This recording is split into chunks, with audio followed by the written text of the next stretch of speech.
Muy buenas tardes.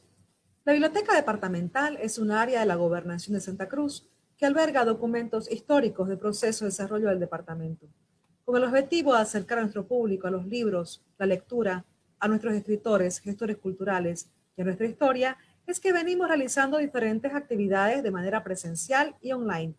Esta tarde, como parte de nuestra programación online, les presentaremos nuestro espacio de conferencias, en el cual se expondrá el tema la Fundación de Santa Cruz de la Sierra, en honor a los 460 años de fundación que celebramos todos los cruceños este 26 de febrero.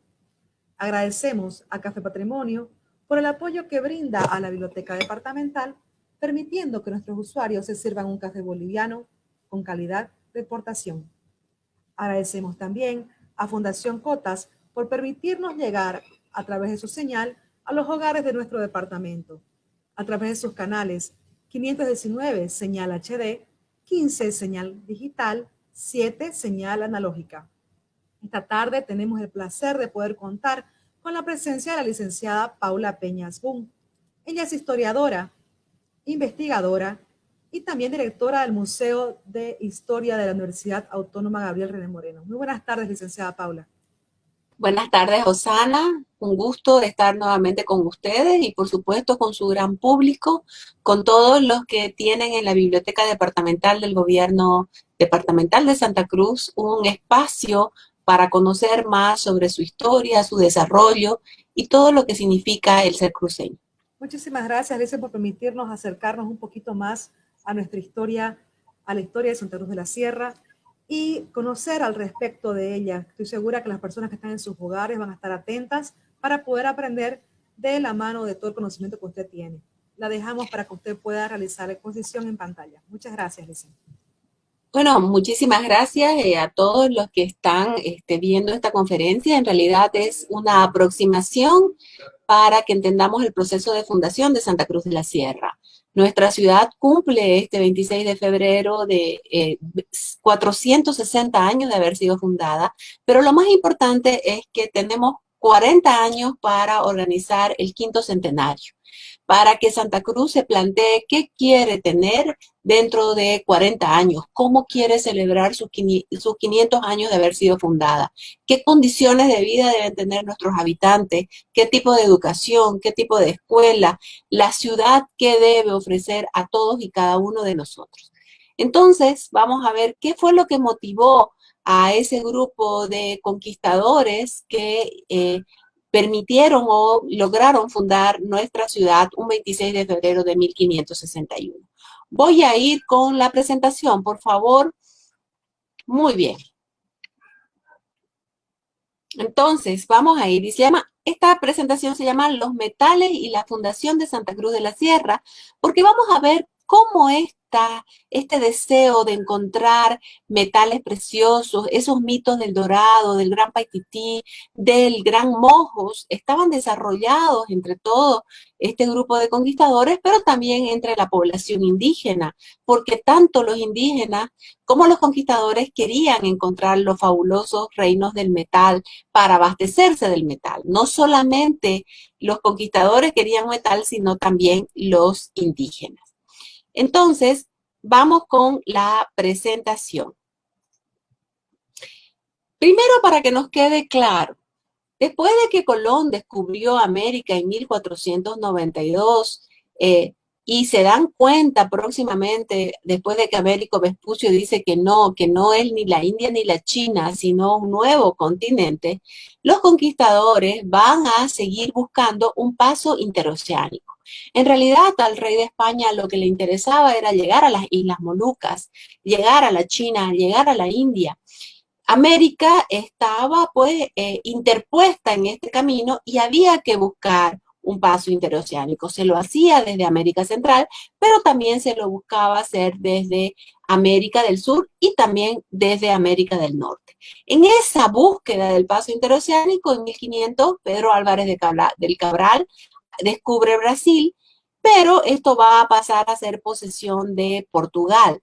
Sin embargo, vamos a tener a un navegante, a Juan Díaz de Solís, quien en 1515, en busca del paso interoceánico, vamos a verlo mejor ahora en el mapa, descubre lo que hoy conocemos como Río de la Plata, ese estuario en el que se une el Río de la Plata con el Océano Atlántico.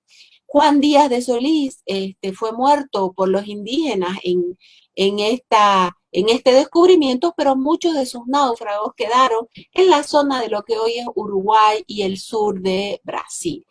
Entonces, una vez descubierto este río de la Plata, que inicialmente se llamó Mar de Solís, los españoles van a seguir buscando el canal interoceánico. ¿Quién descubre el canal interoceánico? Va a ser Hernando de Magallanes, quien en 1520 descubre ese estrecho que lleva su nombre y que une al Océano Pacífico con el Océano Atlántico. Gracias al viaje de Hernando de Magallanes y Sebastián Elcano, los españoles van a poder llegar a las famosas Islas Molucas, a la China, a la India, al Zipango o al Japón.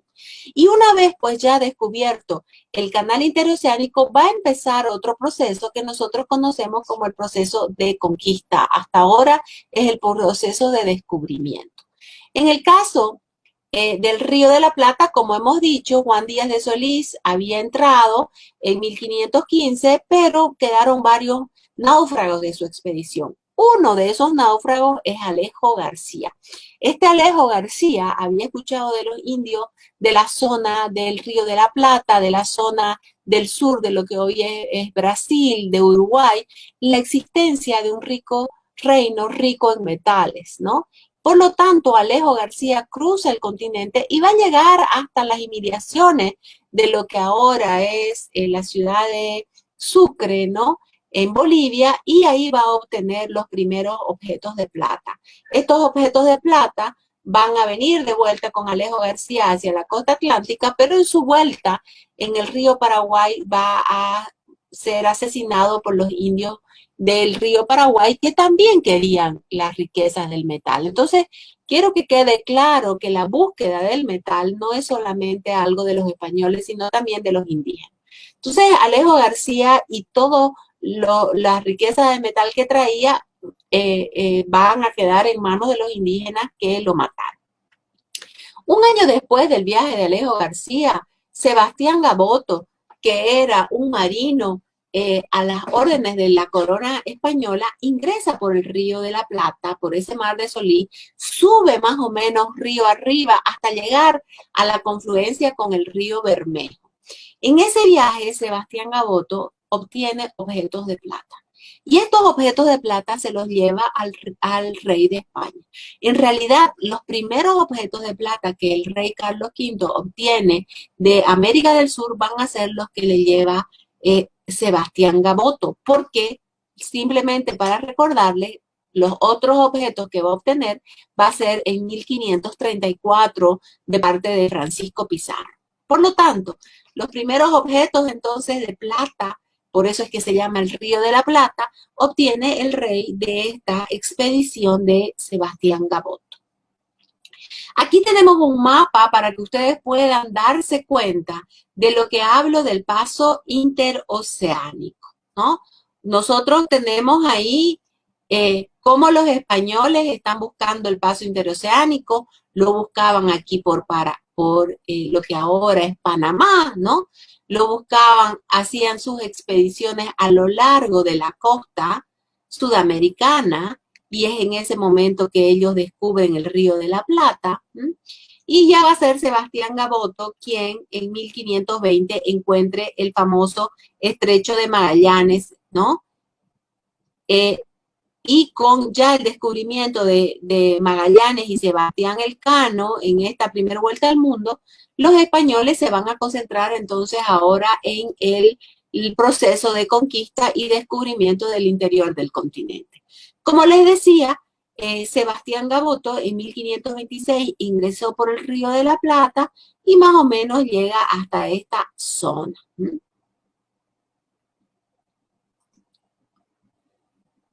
Con todos los datos que recibe el rey de España, va a nombrar a don Pedro de Mendoza como primer adelantado del Río de la Plata.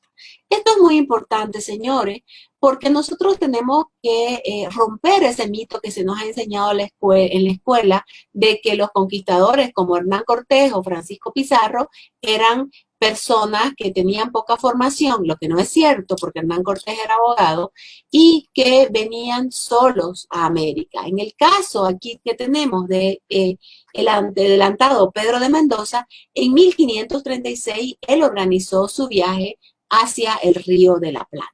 Él viaja con 14 navíos, 2.500 soldados españoles, 150 alemanes, 72 italianos, pero además viajan familias completas, ¿no? Y no solamente vienen familias completas, sino que traen semillas, traen ganado, traen aves de corral para fundar esa ciudad que ellos esperaban que los lleve pues a esas famosas riquezas del puerto. Junto con Pedro de Mendoza viene Juan de Ayolas, que era su lugarteniente, y Domingo Martínez de Irala. En este primer viaje ellos van a fundar la ciudad de Nuestra Señora Santa María del Buen Aire, pero lamentablemente ellos no pueden quedarse mucho tiempo en Buenos Aires porque los indígenas de la zona, que eran conocidos como guaraníes, esos guaraníes los están atacando, no les permiten ni siquiera tomar agua, entonces van a tener muchísimos problemas, muchos de los españoles que vinieron con Pedro de Mendoza van a morir en esta zona, y ellos van entonces a buscar una nueva ruta. En ese sentido, Pedro de Mendoza lo manda a Juan de Ayolas para que vaya y busque el camino que había abierto Alejo García, porque sí se conocía la noticia de Alejo García, y Juan de Ayolas va a ir en este camino junto con Domingo Martínez de Irala, es decir, iban a subir por el río de la Plata, río Paraná, hasta llegar al río Paraguay. Entre tanto, también va a mandar a Juan de Salazar para que suba por el río de la Plata, llegue hasta el río Paraguay, y este señor Juan de Salazar va a fundar sobre el río Paraguay, en su confluencia con el río Pilcomayo, la ciudad de Asunción, en una aldea de indios carios. Estos indios carios eran también guaraní hablantes, y cuando hablamos de guaraní hablantes es que hablaban guaraní, pero no eran guaraní, se llamaban a sí mismos carios.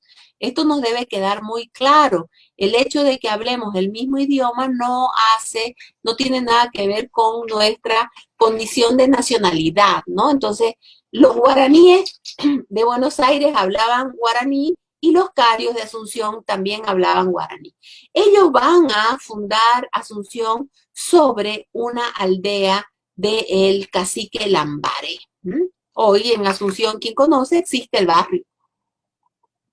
Y ahí nosotros podemos ver en este grabado de Ulrico Schmidl, uno de los tantos alemanes que estaban en esta expedición, cómo va a describirnos a los indios carios, pero también a todos los animales que ya existían en esta zona y sus aldeas.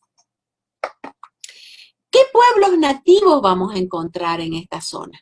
Vamos a encontrar primero los guaraní, que están en la zona del río de la Plata y del río Paraná, así se llamaban. Los carios, que están en Asunción y son también de origen guaraní. Están los arayes, que están ya arriba en lo que ahora es el Pandanal, en la laguna La Gaiba, y están los itatines. Los itatines también son guaraní hablantes y se encuentran más o menos por la actual laguna Cáceres, ¿no?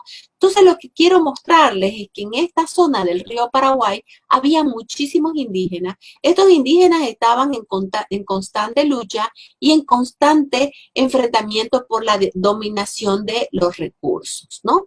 Sin embargo, estos indígenas habían construido un camino que los llevaba hasta donde estaban los señores del metal, que hoy lo conocemos con el nombre de Peabirú, pero ya en el siglo XVI nos hablan de la existencia del Peabillú, ¿no? Otros hablan Peabirú, otros hablan del Peabillú, ¿no? Otros hablan del camino de ida y vuelta, y por último tenemos también el camino del Peabirú en Chiquitos. Aquí tenemos un mapa de esos caminos principales del Peabirú, ¿no? Los caminos que iban a llegar a la zona del metal.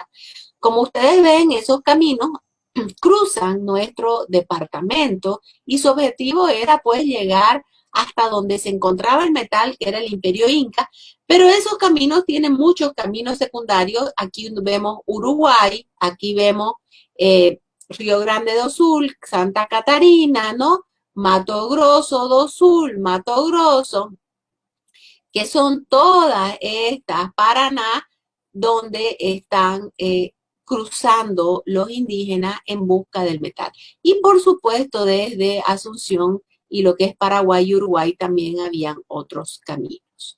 Entonces, existían unos caminos indígenas. Los indígenas estaban buscando el metal, ¿no? Con esta noticia, entonces, de Alejo García, que ya les había comentado, que era este náufrago de Solís, ¿no? Que había obtenido metales, va a salir Juan de Ayolas. Este Juan de Ayolas va a ser el lugarteniente del adelantado Pedro de Mendoza, que les comento, él estaba muy enfermo y regresó a España. Y él, junto con Domingo Martínez de Irala, funda un puerto que se llama La Candelaria, en la actual bahía de Cáceres. Sube por el río Paraguay arriba, llega hasta ahora la bahía de Cáceres, ¿no? De Cáceres, y Juan de Ayolas entra hacia el continente, hacia el oeste, siguiendo ese camino del Peavirú, ¿no? Y va a llegar más o menos hasta las cercanías de Potosí. Él lo deja a Irala en la Candelaria que lo espera. Pero Irala no lo espera y se regresa a Asunción y se va a constituir en el nuevo gobernador de Asunción. Mientras tanto, Juan de Ayolas obtiene los metales, pero a su regreso los indios lo matan en el río Paraguay. Ante estas noticias, entonces, el rey nombra como segundo adelantado del Río de la Plata a Álvar Núñez Cabeza de Vaca. A quienes le interesa, Álvar Núñez Cabeza de Vaca había sido un gran conquistador, había conquistado la Florida y parte de Nuevo México, había estado 8 años cautivo entre los indígenas de Norteamérica, y bueno, le dan como gratificación la conquista del Río de la Plata. Él se va a convertir en el segundo adelantado. Álvar Núñez Cabeza de Vaca no puede llegar a Buenos Aires porque en Buenos Aires los indios guaraníes no les permitían pasar. Y él entonces va a llegar hasta el puerto de Santa Catalina, que seguro muchos de ustedes hoy conocen porque es Camboriú. Y llega ahí con todos sus capitanes. Y entre sus capitanes se encontraba Ñuflo de Chávez. Es muy importante este viaje del adelantado Cabeza de Vaca, porque ellos vienen caminando desde Santa Catarina, siguiendo esos caminos del Peavirú, van conociendo a los pueblos indígenas, ¿no? Van conociendo cómo era todo ese entramado de poder que existía entre los pueblos indígenas, y bueno, van a llegar hasta Asunción. Va a ser Álvar Núñez Cabeza de Vaca quien descubre las cataratas del Iguazú, ¿no? Esas cataratas que todos hoy conocen en su camino hacia Asunción. Y Ñuflo de Chávez va a ser uno de sus principales capitanes, que incluso él lo va a mandar en una parte por río para que lleve a todos los hombres enfermos, ¿no? Muy bien, llegan ellos a Asunción. Y una vez llegan a Asunción, se constituye como el nuevo gobernador, el señor Álvar Núñez Cabeza de Vaca, y estaba muy molesto con Irala porque Irala había abandonado a Juan de Ayolas. No se sabía qué había pasado con Juan de Ayolas. Hoy sabemos que los habían matado, pero en ese momento no se sabía. Y en ese momento, muy molesto, Álvar Núñez Cabeza de Vaca lo manda a Irala junto con Chávez. Suba por el río Paraguay, busque a Juan de Ayola. Salen de Asunción a finales del año 1542 y en 1543, el 6 de enero, fundan el puerto de los Reyes en la laguna La Gaiba. Ahora, ahí tenemos una imagen de la fundación del puerto de los Reyes en la laguna La Gaiba. Ahí van a tener noticias de los indios arayes, se van a entrevistar con los arayes y van a volver a Asunción. Una vez se vuelven a Asunción, el gobernador Álvar Núñez Cabeza de Vaca les dice que él quiere ir al puerto de los Reyes y quiere entrevistar a los reyes arayes, a los caciques arayes. Y efectivamente así lo hacen, viajan nuevamente, ahí él entrevista Álvar Núñez Cabeza de Vaca era un hombre muy exigente, le exigía a todos sus capitanes hacer informes. Por eso les digo, sáquense de la cabeza eso de que los españoles eran ignorantes, ¿no?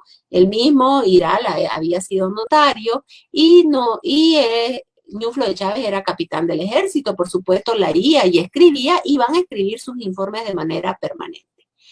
Una vez estando en los Arayes, en el Puerto de los Reyes, y van a tener cada vez más noticias de parte de los indígenas, ¿no? De que hay metales yendo hacia el oeste, que había que cruzar una cordillera, que había que llegar hasta el río Huapay, donde estaban unos indios llamados chiriguanos. Esto va a alimentar, pues, esa idea de los españoles de poder descubrir esos grandes terrenos del metal. Vuelven a Asunción y los españoles se levantan contra Cabeza de Vaca, lo mandan preso a España. Cabeza de Vaca va a escribir un libro que se llama Comentarios, que lo pueden comprar ustedes o lo pueden bajar de internet. Ese libro, él comenta todo lo que fue su conquista de la zona del río Paraguay y cómo estos españoles lo meten preso para quedarse con la posibilidad de encontrar ellos este gran tesoro. Irala queda como gobernador del río Paraguay y en 1548, acompañado por Chávez y por supuesto por un sinnúmero de españoles e indígenas, entre ellos ese cronista Ulrico Schmidl, el alemán que les mostré la lámina, y va a ir él tomando los apuntes y dibujando, ¿no? Ellos suben por el río arriba, ¿no? Río Paraguay arriba, van a llegar hasta lo que es el río Huapay, donde nos encontramos nosotros en la actualidad. Por esta zona van a llegar. Ahí tenemos un mapa, ¿no? Llegan más o menos hasta el río Huapay y en ese momento Irala le dice a Chávez que él se va a quedar ahí en la zona del río Huapay y que Chávez vaya a Lima a entrevistarse con la Gasca, que fungía de virrey, para que les autorice fundar más ciudades. Muy bien, estando Irala aquí en el río Huapay, en las cercanías donde nos encontramos, él sabe o él se entera de que los chiriguanos habían acabado con los incas que habían avanzado hasta Samaipata y hasta Saipurú. Habían muerto a Huacané, que era el que dominaba Samaipata, y ya Samaipata era dominio de los chiriguanos. Esto es importante, toda la zona actual del Valle Grande, los únicos amos y señores eran los chiriguanos.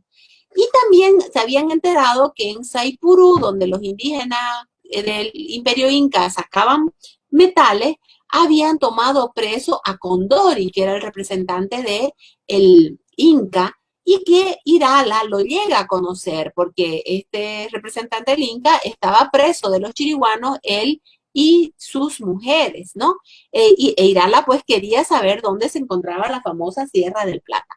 Por eso, si ustedes muchas veces han escuchado hablar del Candire, el Candire es una guaranización, como los indios guaraníes decían, por Condori, porque ahí se encontraba algo de plata. Pero bueno, Irala decide volver a Asunción, mientras tanto Ñuflo de Chávez se va a Lima, se entrevista con el virrey. En su viaje de Ñuflo de Chávez entre el Huapay y Lima, va a pasar por Potosí, él se va a enterar que Potosí es el cerro rico del que hablaban los indígenas, y ya se entera que lo han descubierto los españoles del Perú, ¿no? Y bueno, cuando llega a Lima, se entrevista con la Gasca le dice, regrese a Asunción, por favor, no salgan de Asunción, hay muchos problemas en Perú, más bien voy a nombrar a un nuevo gobernador que lo nombre y va a morir posteriormente, ¿no? Y Ñuflo de Chávez se regresa a Asunción y llega más o menos en 1500, a finales de 1549, principios de 1550. ¿Qué es lo importante? Lo importante es que una vez él llega a Asunción, él se da cuenta que ya no puede seguir hablando de la Sierra del Plata. Como él ya había estado en Potosí, ya no iba a ser posible hablar de la Sierra del Plata. Ahora él va a comenzar a hablar de otro mito, el Dorado, el Gran Paitití, el Gran Mojo. Ya no buscaban encontrar la Sierra del Plata, sino encontrar una gran laguna que tenga en el centro una isla donde vivía un rey blanco, ¿no? Donde había mucho oro, con muchos metales, ¿no? Y además habían pues grandes lugares para poder sembrar y producir alimentos. Con estas noticias, entre 1550 y 1558, Chávez está organizando este viaje. A pesar de ello, Chávez está viajando muchísimo, porque es importante rescatar, Ñuflo de Chávez fue un hombre que realizó un sinnúmero de viajes. Él era un hombre que tenía una capacidad extraordinaria de negociar con los indígenas. Él sabía hacer alianzas, ¿no? La conquista, digamos, fue una conquista de tipo horizontal, porque él negociaba de manera permanente su estancia en estos lugares, ¿no? Y tenía buena relación con la mayor parte de los indígenas. Esta es una característica importantísima de Ñuflo de Chávez. Es bueno simplemente para contarles algo de su vida. En 1550 él se casa con Elvira de Mendoza, ¿no? Va a formar su familia en Asunción, pero él está obsesionado con encontrar ese famoso El Dorado, Gran Mojo y Gran Paititi. Entre tanto, Irala se muere, pero Chávez sigue organizando su viaje. En 1558, entonces, en febrero de 1558, sale de Asunción y sube río arriba hasta los Arayes. Es una expedición muy importante, es financiada fundamentalmente por Chávez, porque es bueno aquí destacar que ustedes sepan que las expediciones las financiaban los propios conquistadores. Entonces, Ñuflo de Chávez va a financiar su expedición junto con Hernando de Salazar. Sale su expedición de Asunción con 150 españoles, 1500 indígenas amigos, ¿no? Y van en dos partes. Un grupo va por agua, es decir, sube por el río Paraguay, otro grupo va a caballo, a pie, ¿no?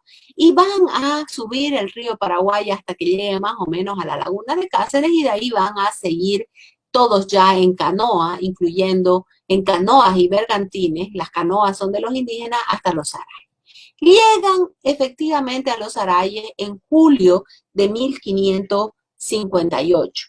Y allí van a tener entrevistas con los caciques. Y todos los caciques le están diciendo que hay dos posibilidades de encontrar el famoso Reino Rico.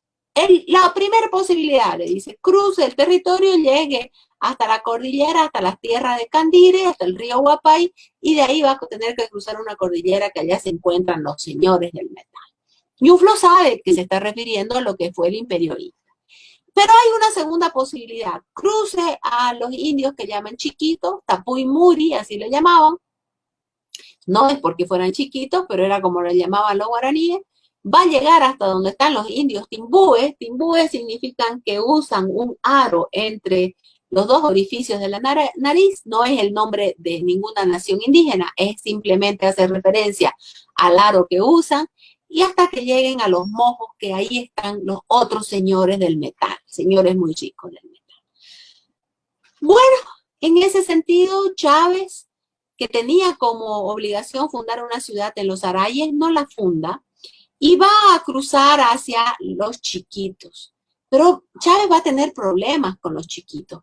Los chiquitos usaban hierba, los indios que llamaban chiquitos, y era una hierba mortal que en 48 horas mataba gente. Tuvieron muchas pérdidas, y Chávez entonces llega más o menos hasta donde está ahora la ciudad de San Ramón. Y ahí su expedición se divide. Una parte de su expedición se va a Asunción de vuelta y otra parte se queda con Chávez, y ahí es cuando Chávez viaja hacia el río Guapay.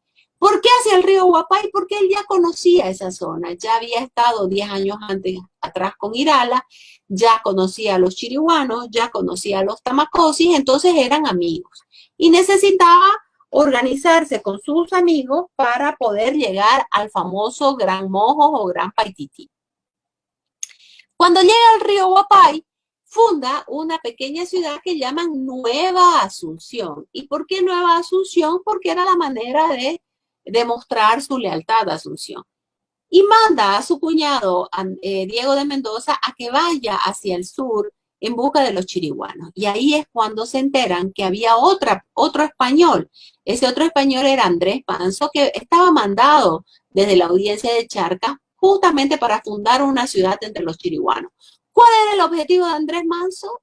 Llevar mano de obra chiriguana a trabajar a las minas de Potosí. Se entrevistan Chávez y Manso y finalmente se decide que Manso se iba a quedar donde estaba, en Nueva Asunción, mientras Chávez se iba a Lima a entrevistarse con el virrey García Hurtado de Mendoza.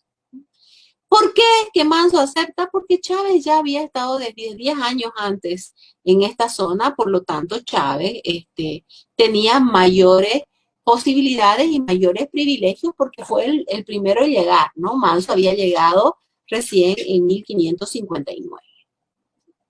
Muy bien. Chávez se va hasta Lima. Voy a volver a ese anterior mapa para que ustedes puedan verlo.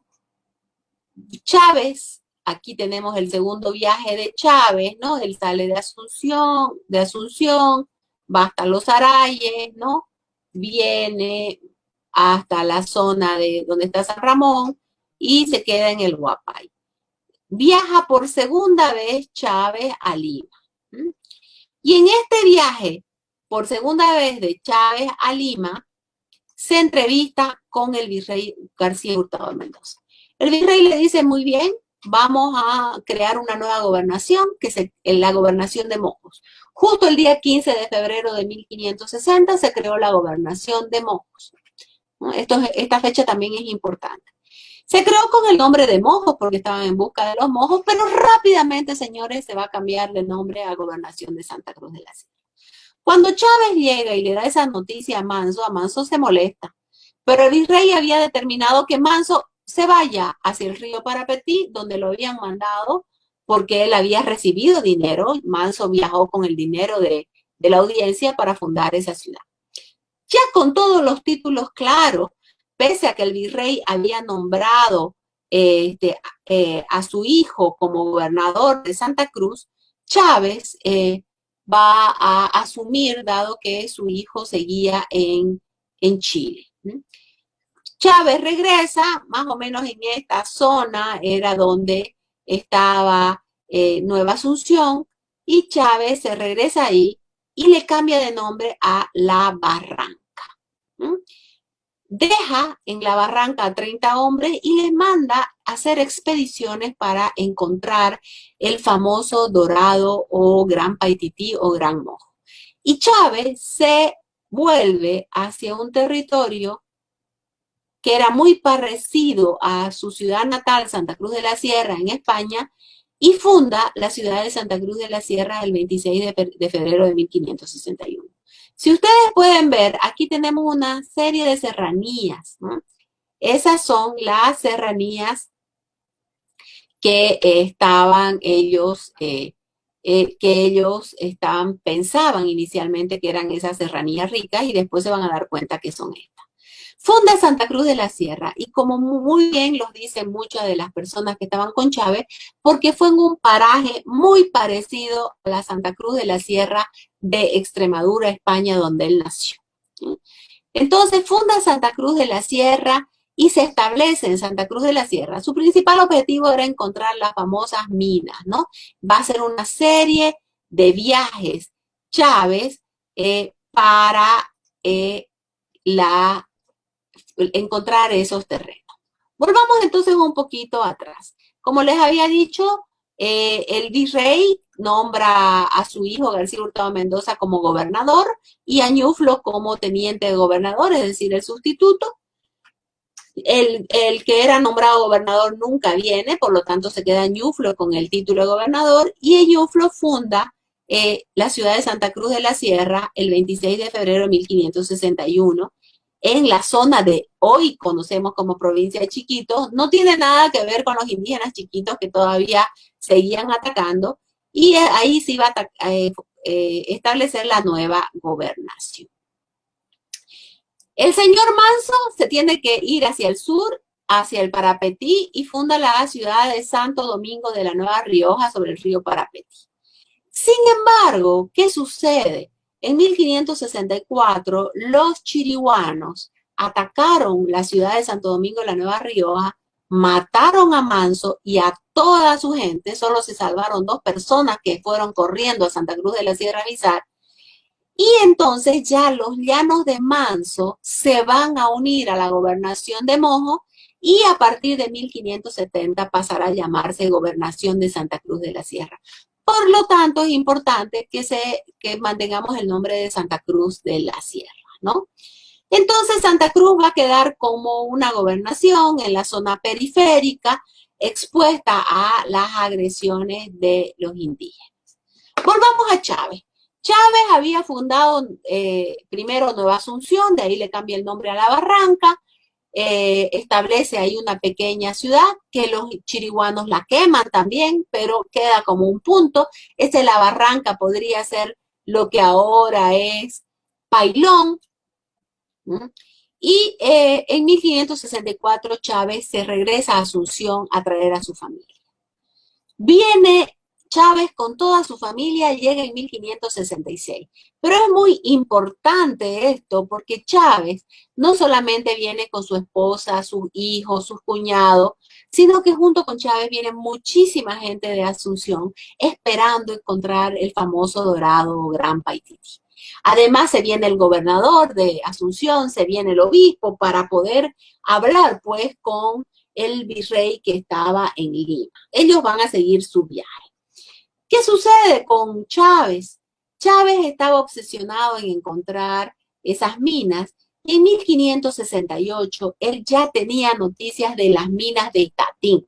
Esas minas que en ese momento se conocían como minas de Itatín, hoy son unas minas que se conocen con el nombre de Don Mario y están entre San Juan de Chiquito y Santo Corazón. En ese camino, ahí quienes conocen habrán visto, ahora le dicen San Juan de Taperas, pero el nombre es San Juan Bautista, en realidad es el verdadero nombre, como debería llamarse, no Taperas, ¿no? Es una pena que hayan decidido ponerle Taperas, se llama San Juan.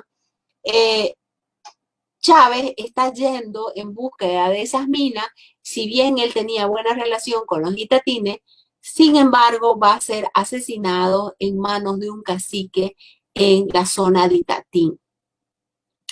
A la muerte de Chávez, que los tomó desprevenidos, el Cabildo de Santa Cruz de la Sierra elige a Diego de Mendoza como el nuevo gobernador. Y Diego de Mendoza va a gobernar Santa Cruz entre 1568 hasta 1572, ¿no? Que va a haber ahí un cambio de gobierno. Y en este cuadro, que está magníficamente hecho por Carlos Sirvián, podemos ver lo que era Santa Cruz de la Sierra la Vieja. Los que ven estos programas han escuchado ya la conferencia de Danilo sobre los descubrimientos arqueológicos. Santa Cruz de la Sierra la Vieja, ahí tenemos una imagen que nos refleja la iglesia, la casa de gobierno, las casas de los cruceños y cómo Santa Cruz desde su fundación se va a convertir en una sociedad mestiza, porque va a haber un mestizaje casi inmediato y un mestizaje no solo en términos biológicos, sino culturales, ¿no? Los cruceños van a conocer de los indígenas, ahí tenemos las tutumas, los indígenas producían algodón, ¿no? ¿Y qué van a traer los cruceños desde Asunción? ¿O qué van a traer los conquistadores? Van a traer los plátanos, el ganado vacuno, el ganado porcino, el ganado caballar, ¿no? Los cítricos, ahí tenemos la caña de azúcar, el arroz.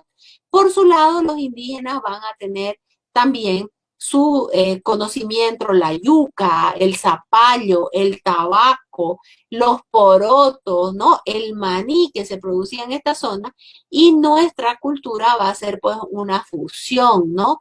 Las jambaivas que van, el pitón, el tarumá y todas esas frutas propias de nuestra región, el achachairú, el ocoró, el coquino, ¿no?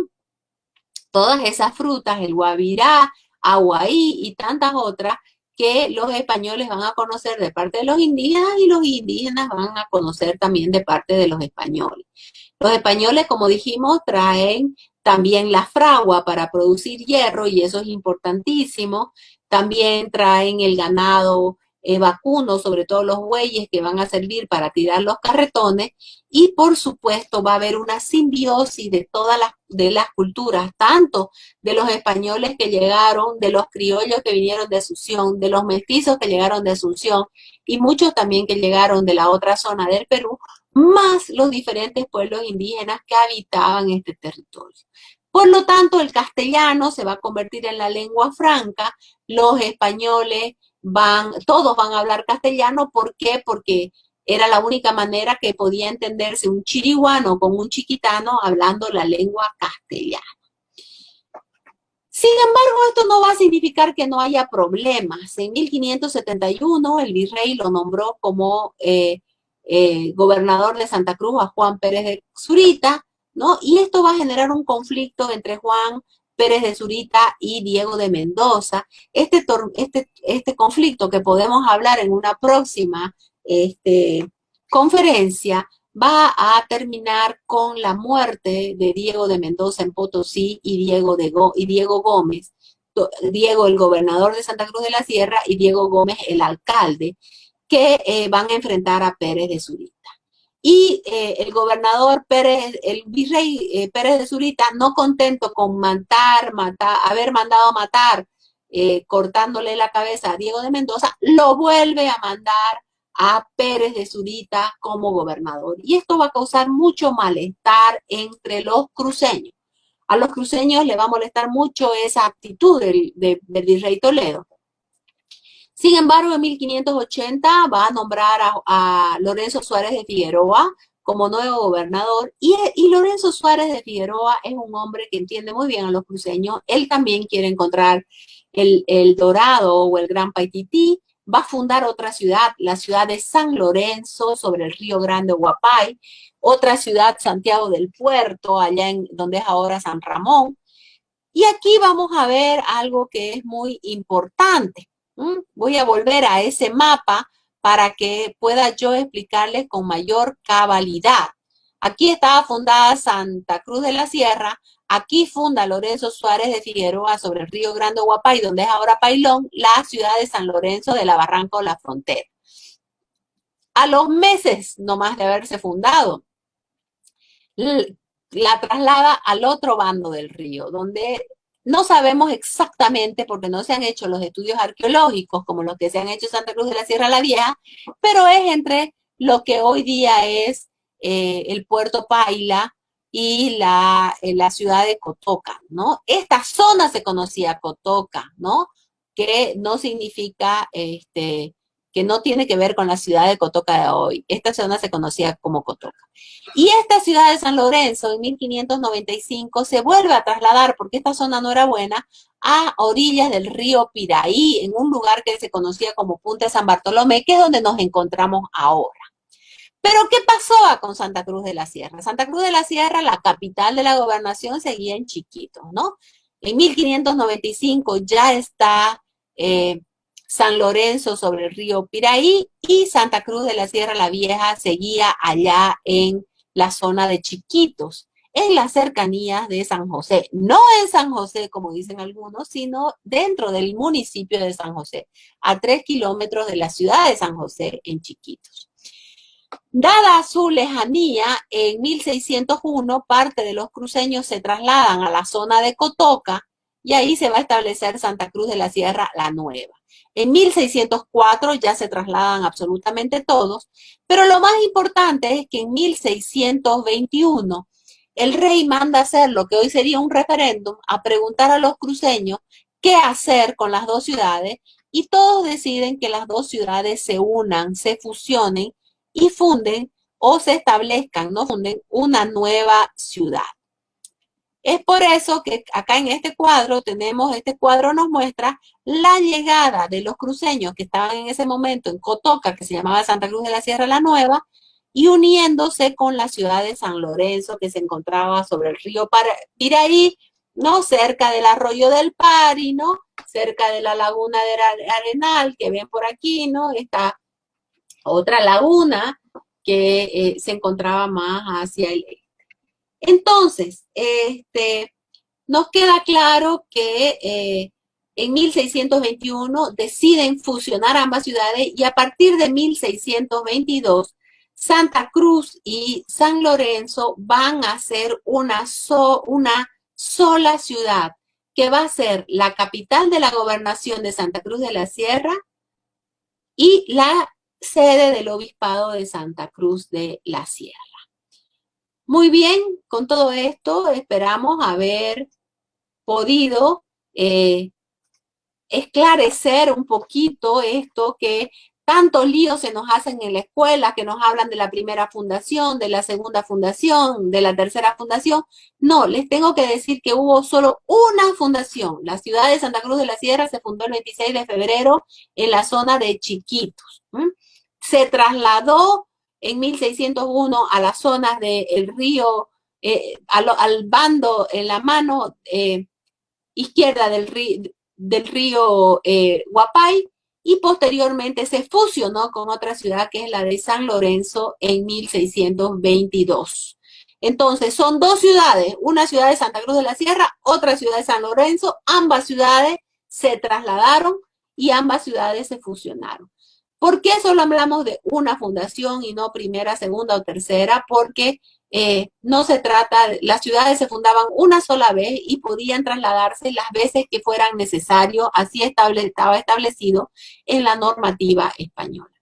Espero con eso que quede claro. Ya como han dicho, las preguntas las pueden hacer llegar a este lugar y el próximo viernes vamos a estar esclareciendo todas las preguntas para profesores, para estudiantes, ¿no? Y podemos hacer otras presentaciones en función a lo que ustedes nos están preguntando.